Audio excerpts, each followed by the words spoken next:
Hey, what's up guys? Welcome back once again। तो आज हम अपने पिटारे से आपके लिए एक अलग किस्म की कहानी को प्रस्तुत करने जा रहे हैं जो आपको कहीं ना कहीं ये सोचने पर मजबूर कर देगी कि आखिर ये कैसे हो गया। समय चल रहा है अमेरिकन सिविल वॉर का, हर तरफ तनावपूर्ण माहौल है। इस बीच हम वर्जीनिया की एक जेल को देखते हैं। इसमें कैद कुछ कैदियों को कहीं दूसरी जगह पर ले जाया जा रहा है। इसमें कैप्टन साइरस और उनके साथी हैं जिन्हें बंदी बनाया गया है। इन्हीं में वहां उनके सामने एक रिपोर्टर आया और कुछ ज्यादा ही बड़बड़ करना शुरू कर देता है। दरअसल वो किसी हॉट एयर बैलून का जिक्र कर रहा था जो अभी के समय में काफी नया है, इसीलिए किसी ने ज्यादा कुछ उसके बारे में सुना नहीं है।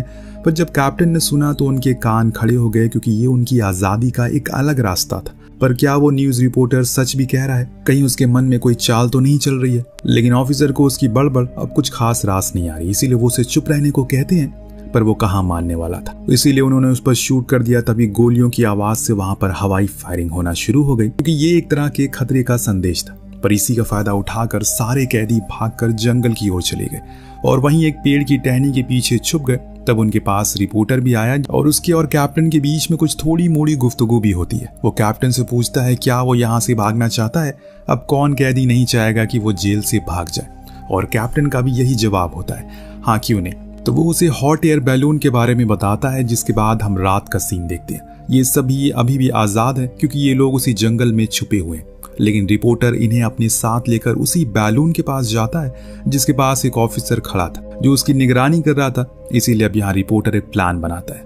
वो कैप्टन और उसके भागे हुए कुछ साथियों को अपने साथ ले लेता है। फिर उन्हीं खड़े ऑफिसर के पास जाकर कहता है कि ये सभी भागने की फिराक में थे, देखो, लेकिन मैं इन्हें पकड़ कर लाया हूँ। अब वो इन्हें उनके हवाले कर रहा है, पर इतने में ही पीछे से एक शख्स उस पर शूट कर देता है, जिससे कि वो वहीं मारा गया। फिर ये सभी फौरन उस बैलून में बैठने लग गए, लेकिन गोली की आवाज से वहां पर और भी ऑफिसर आ जाते हैं, जिसमें सार्जेंट भी था जो उड़ते हुए बैलून की रस्सी को पकड़ लेता है और उसी के साथ ही ऊपर चला जाता है। बल्कि उसे कुछ साथी उस रस्सी को काटने की कोशिश करते हैं, लेकिन कैप्टन उन्हें ऐसा करने से मना करते हैं, क्योंकि इससे वो नीचे गिरकर मारा जाएगा और वो नहीं चाहते।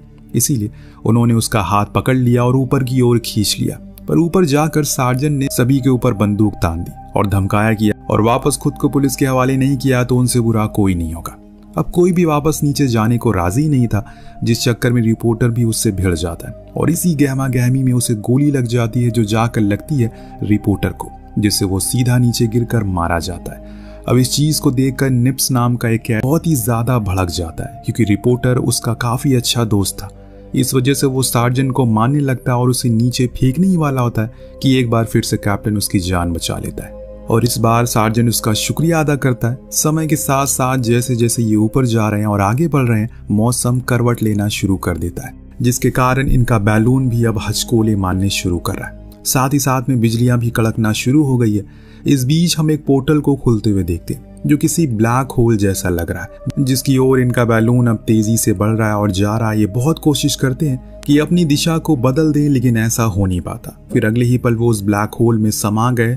अब दूसरी तरफ जब इन लोगों की आंखें खुली तो ये किसी द्वीप पर थे। वहां सुबह हो रही है। क्या इन्होंने समय यात्रा की, या फिर इनका बैलून किसी छोटे से द्वीप पर क्रैश हो गया? यहाँ एक और अजीब सी चीज होती है, कैप्टन कहीं दिखाई नहीं दे रहे, इसीलिए सभी को बहुत फिक्र होती है असल में वो कहाँ चले गए। पर सार्जेंट को इस बात की काफी खुशी थी कि वो अब नहीं रहे, क्योंकि वो अब इनका कैप्टन बनना चाहता है। पर निप्स इस बात से राजी नहीं होता। बस वही नहीं, और भी लोग राजी नहीं थे, क्योंकि कैप्टन उनके लिए सही था। इसीलिए अब सभी के लिए वो लोग निप्स को लीडर बना देते हैं। जो सुन सार्जेंट उसे रंग का मजाक बनाते हुए कहता है, तुम खुद एक व्हाइट हो और एक काले को अपना लीडर बना रहे हो, शर्म आनी चाहिए तुम्हें। लेकिन कोई उसकी बात को सीरियस नहीं लेता। अब यहाँ निप्स उनसे कहता है कि तुम लोग आग जलाओ, मैं तब तक खाने का बंदोबस्त करता हूँ। लेकिन निप्स से तो आगे नहीं जलती और इसीलिए वो गुस्से के मारे सब कुछ फेंक फाक देता है। वहीं तीनों एकता दिखाते हैं, जिससे कि पहले भी उन्होंने साथ में मछलियां पकड़ी और फिर आग भी जला ली और फिर एक बढ़िया सा डिनर भी किया। ये सब सार्जेंट से देखा नहीं जाता। वो भी उनके पास जाकर बैठ गया और कुछ गपशप करने लगा। अब दोस्तों आधी रात को टॉम सूसू करने के लिए जंगल के भीतर जाता है। वहां कुछ महसूस होता है जैसे मानो उसे कोई पुकार रहा हो। वो उसी ओर बढ़ना शुरू करता है कि तभी कोई अजीब सी चीज उसे अपनी ओर खींच लेती है। अब जब सुबह हुई तो किसी को टॉम दिखाई नहीं दे रहा। निम्स को सार्जेंट पर शक हुआ, उसने उसके साथ कुछ किया तो नहीं है, पर उसका कहना था कि वो डरपोक था, इसीलिए डर के मारे भाग गया होगा। मेरा यकीन करो, मैंने उसे कुछ नहीं किया। अभी जॉन को वहां किसी के घसीटने के निशान मिलते हैं, जिसे देखकर वो उसका पीछा करने की बात करता है। तो सार्जेंट भी कहता है कि वो भी उनकी मदद करेगा। टॉम को ढूंढने में, लेकिन निप्स इनकार कर देता है, इसीलिए वो अलग रास्ते पर निकल गया। इधर ये दोनों जब और आगे गए तो इन्हें कुछ खून के निशान मिले, जिसे कुछ ही दूरी पर टॉम की लाश दिखी। उसे बहुत ही बुरी हालत में थी, जो किसी इंसान का काम तो नहीं हो सकता। इस दौरान हम देख पाते हैं कि कोई दूर से इन पर नजर रखे हुए, जो कौन है ये हमें आगे पता चलेगा। फिलहाल उधर सार्जन को इस द्वीप के बीचों बीच एक बड़ा सा आलीशान घर मिलता है, और ये देख वो थोड़ा हैरान था कि ये घर यहाँ पर कैसे हो सकता है। ये आइलैंड तो समुंदर के एकदम बीच में है, पर इसकी फिक्र किए बिना वो उसके अंदर चला गया। अंदर से भी वो घर काफी साफ सुथरा था, ऐसा लग रहा है कि मानो कुछ दिन पहले इसे बनाया गया हो। पर तभी अचानक से मौसम बदल जाता है और तेज तेज बिजलियां कड़कना शुरू हो जाती है, और इस बारी भी एक पोर्टल खुलता है आसमान में, जिसमें से एक मॉडर्न जमाने का प्लेन आकर इस आइलैंड पर क्रैश होता है। जो देखिए दोनों फौरन उसकी ओर भागते हैं तो देखा कि वहां पर कैप्टन थे, जो कि आग से कुछ अजीब से जानवरों को भगाने की कोशिश में लगे थे। तो ये दोनों भी उनकी मदद करते हैं, और इधर हम देख पाते हैं कि दो बहनें भी थी जो उसी प्लेन में मौजूद थी, जिन्होंने बताया कि अचानक मौसम खराब हो गया और हमारे हाथों से सारा कंट्रोल चला गया। अभी हमें इस जगह से दूर जाना चाहिए क्योंकि पेट्रोल लीक हो रहा है, इसीलिए सभी वहां से दूर जाते हैं। और इतनी ही देर में वहां एक जोरदार धमाका होता है, जिससे वो सभी जानवर वहां से भाग गए। अब आगे आने पर कैप्टन ने अपने सभी साथियों से टॉम और सार्जन के बारे में पूछा, तो उन्होंने बताया कि टॉम की तो मौत हो चुकी है, पर हमें नहीं पता कि उसे किसने मारा, और सार्जन का कुछ अता पता नहीं है कि वो कहाँ चला गया। इस बीच जूलिया बताती है कि एबी के पैर में गंभीर चोट लगी है, इसीलिए हमें यहीं पर रुककर कैंप लगाना होगा। उन्हें उसकी बात ठीक लगती है, पर पहले वो अपने चारों तरफ आग जला देते ताकि वो हैवान इनकी तरफ ना आ सके। सुबह हुई तो दोनों ने एक दूसरे से पूछा आखिर वो किस दिन को यहाँ पर आए थे और कब से यहाँ पर फंसे हुए हैं। तो निप्स ने बताया कि वो 5 मार्च को यहाँ आए थे, लेकिन जूलिया का कहना था कि अभी महीना तो अगस्त का चल रहा है, जो सुन दोनों ही अचंभित हो जाते हैं कि ये कैसे हो सकता है। लेकिन जब कैप्टन ने बताना शुरू किया कि वो वर्जीनिया की जेल से भाग कर आए हैं, क्योंकि वहां पर जंग का माहौल है, काफी तनावपूर्ण थे। जंग का नाम सुनते ही जूलिया ने हैरानी भरी आवाज में पूछा कौन सी जंग, किस सन में जंग ये हुई थी। जवाब में मिला कि 1862 में। तो जूलिया समझ गई कि ये लोग किस बारे में बात करें और असल में ये सब क्या हो रहा है। दरअसल अभी ये इस द्वीप पर आए हैं, उसे बर्मुदा ट्रायंगल कहा जाता है, और ये दोनों ही अलग अलग समय से यहाँ पर आकर फंस चुके हैं, लेकिन ये जिस तरीके से आए हैं वो तरीका एकदम सेम था, वही ब्लैक होल जो दोनों को दिखा, और फिर अगले पल वो यहाँ आकर गिर पड़े। आखिर में जूलिया ने उन्हें भी बताया कि वो जंग अमेरिका जीत चुकी है, और ये सुनते ही तीनों बहुत खुश हुए। ये सभी अब उस द्वीप को एक्सप्लोर करना शुरू करते हैं, और फाइनली उस घर तक पहुंच गए जहां सार्जन कभी गया था, लेकिन आज उसे गेट पर उन्हें कुछ बॉक्सेस मिले, जिसे खोलने पर एक में फ्लेयर थी। इसे देखकर कैप्टन सोच में पड़ गए कि ये क्या बवाल चीज है। तब जूलिया ने उन्हें बताया कि ये मुसीबत के समय संदेश देने के लिए काम आती है, क्योंकि उसमें धुआं और आग निकलता है, इसीलिए कैप्टन ने उसे अपने पास रख लिया। दिन अब वो अंदर की ओर गए तो देखा कि वहां सिर्फ सार्जेंट जो मजे से पूल में ऐश कर रहा है, लेकिन जब उसने कैप्टन को देखा तो हैरान रह गया।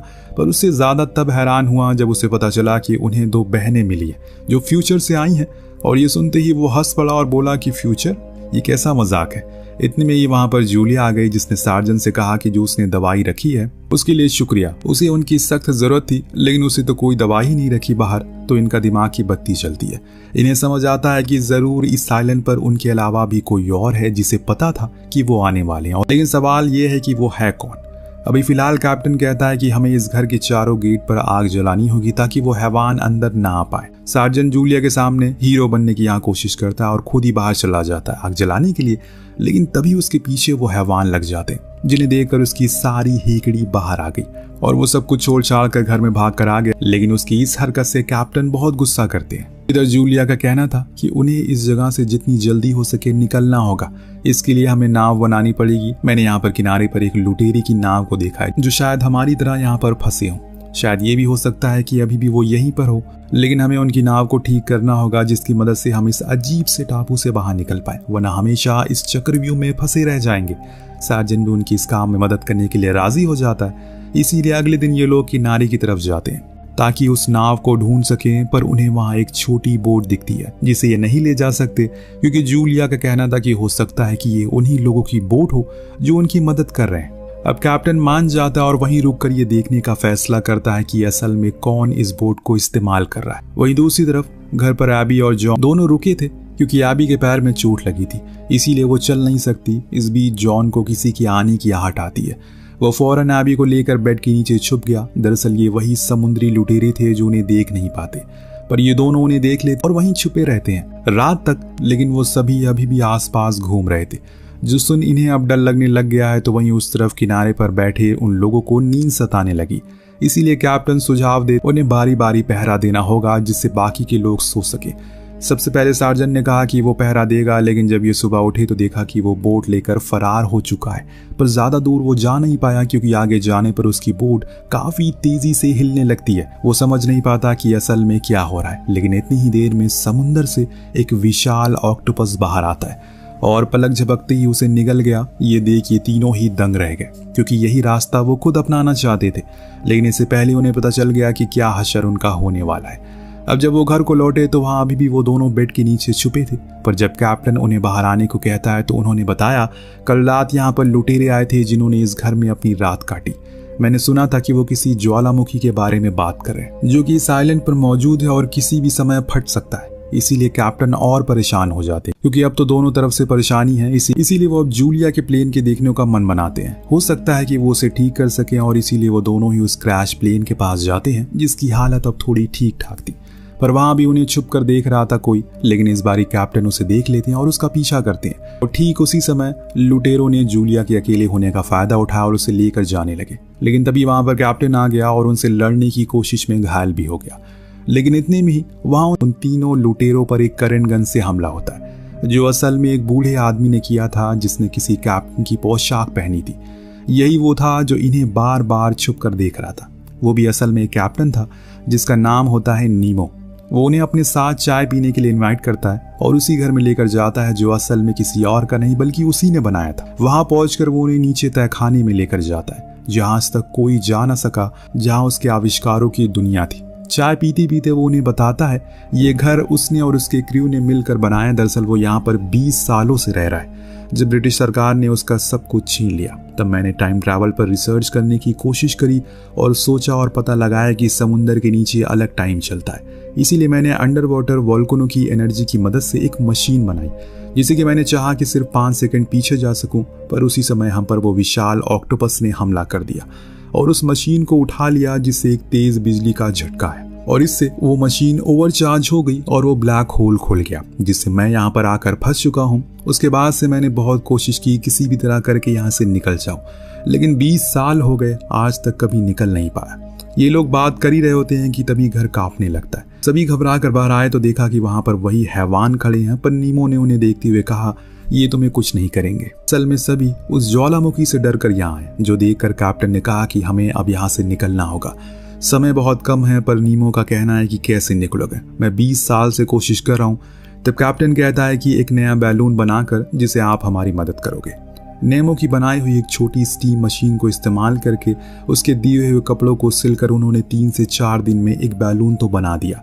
लेकिन जब बास्केट बनाने की बारी आई तो उनके चारों ओर वो दरिंदे आ गए, जिन्हें देखकर इन लोगों ने फैसला किया कि ये उनसे लड़ेंगे। लेकिन उसी के चक्कर में इन्होंने अपने एक साथी को खो दिया और साथ साथ में उस स्टीम मशीन को भी। और इसीलिए अब ये सभी हिम्मत करके उसी गुफा की ओर निकल जाते हैं जहां वो सभी दरिंदे रहते हैं। बस इन्हें छुपकर उस मशीन को लेकर आना है। लेकिन जब एबी ने वहां जॉन की लाश को देखा तो उसकी चीख निकल गई, जिससे वो सभी जाग गए। पर कैप्टन ने अपना काम कर दिया।